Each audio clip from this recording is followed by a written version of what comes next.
Yeah, that's You know, nice. Yeah. Yeah, It's a back and because forth kind of It really thing. is, because he's the bomb. There's always surprises that keep you going, because say you send out 9 promo records and you get one response that says, "Thank you for sending me that. I liked it. Yeah. We'll put that on the air next week." I mean, if you sent out 9 things like that and all 9 people said thank you, you would go crazy. You wouldn't believe it. No, you wouldn't believe Because it. you get so used to being rejected. But rejection breeds strength. And art is just frivolous. It's not like doing a real job, like a plumber or electrician when That's it's right. 20 below. No kidding. That's When right. you think about it. Yeah. Kind You got to have thick skin. of, yeah. No, You know. well, I agree. And actually, talking a little bit about you used to do contracting work, right? Construction work, carpentry work and stuff. Still do. Still does. You still do. Yeah. I mean, on your own stuff, but you do it other Yeah. places too? Yeah, Hammer can't talk back to you. Here, listen to my demo tape to the Hammer. Well, I mean, how does somebody like, okay, so you're into contracting and building things and all that stuff. Do you relate that back to art? I mean, is it There's no difference. okay? They're both satisfying. You're doing something positive. I mean, even the richest artist in the world has to flush the toilet or have a roof over their head. They have to have a wall they have to get their car fixed. So there's no difference between a hard-working person and an artist. And there's pleasure in plus you get to exercise too. Yeah, You don't that's have true. to go to the gym. You can That's just true. tear up your own wall and then put it back together. Well- But I don't really see it. I think if it occupies time, you get strength from both sides. Mm-hmm. And you're not going to make hardly any money with the jazz situation. That's why we do this. Right. Right. So we do other things to keep us young. Yeah. Well, and that's true though, because you have to diversify. Right. You know, in the first place, regardless of the label and everything, as a creative artist, whether you're a musician, a painter, a poet, or whatever, you got to diversify if you Yeah. want to. Unless you're one of the lucky ones. Well, and You know, even one of the few. even the one of the few, though, I mean, they all diversify too in a big. Yeah. I mean, they have licensing deals and business Well, deals. look at and Dolly everything. Parton. Sure. Did you see her on the Grammys? Yeah, it looks And great. Yeah. She, 75 years old, sounded better than most everyone else that Right. sang on that show, actually. But she still wants to continue with all her different businesses. Yep. Many different theme businesses she park? has. Yeah. Dolly World, Sparrow World. What do you think? Is it coming? It won't be quite as large as Dolly's. Oh, that's a bad pun. It's a family show.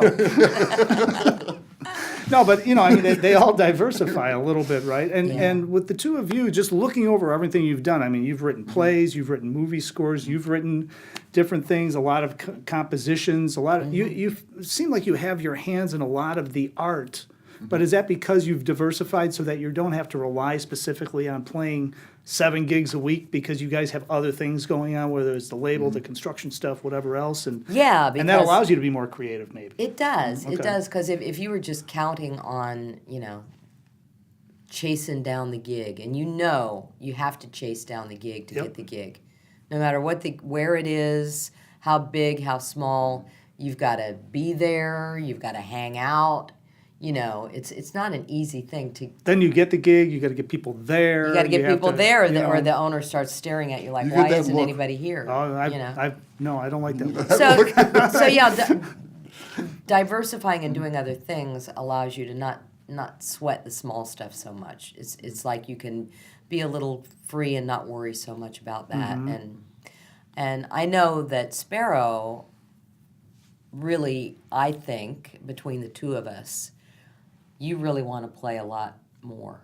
You'd like to play more. Oh, yeah. For me, I love playing. I love singing. Yeah. But I don't sweat it so much. It's like, if the gig comes along, great. Yeah. I want to do it, and I'll do it. But I think because Sparrow has such a unique style, and his music is original, and maybe not some of the traditional clubs don't Right. find that niche. They have to put everything in, like we were saying, label it. What is it? Jazz? Is it blues? Is it this? Is it classical? Is it rock? Is it just something original that's beautiful? Yeah. Talking about all of this stuff, and I always think about this just from my own aspect, and then when I meet other artists, then when I meet artists like yourselves that are successful in doing this, it's difficult for a lot of people to be able to focus on 2, 3, 4, 5 different things, right? I mean, you're writing stuff, you're obviously recording stuff, you guys are producing things, you're singing, you're doing this, you're doing that, but you're Doing the marketing. and the marketing and everything else, but you're good at it and it's moving forward. I think a lot of times artists get bogged down because they're trying to write lyrics, they're trying to get the gig, they're trying to do this, they're teaching lessons, they're doing this, they're all over the place. Do you have a way of just kind of focusing your mind when you're working on a specific project, or how do you feel like you're still moving everything forward without getting overwhelmed by all the stuff that has to happen?